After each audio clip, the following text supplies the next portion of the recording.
एका 18 वर्षीय अविवाहित तरुणाने राहत्या घरी गळफास घेऊन आत्महत्या केली। ही घटना विजापूर रोडवरील सुशील नगरात शनिवारी सकाळच्या सुमारास घडली।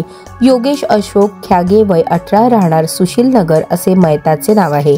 त्याचे आई वडील विवाहित मुलीला भेटण्याकरता इंडी कर्नाटक येथे गेले होते, त्यामुळे तो घरात एकटाच होता।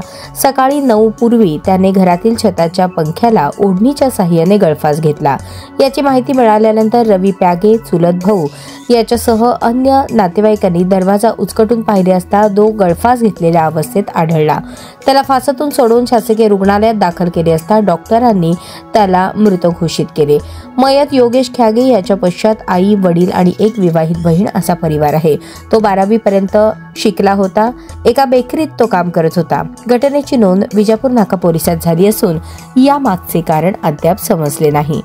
जीवन संपवण्याआधी योगेशने स्टोरी ठेवत काय म्हटलं, मरायच्या आधी सर्वांच्या मनातून उतरून जायचे आहे मला, जेणेकरून मी मेल्यानंतर कोणीही माझी आठवण काढली नाही पाहिजे, अशी स्टोरी योगेशने इंस्टाग्रामवर शेअर केली होती।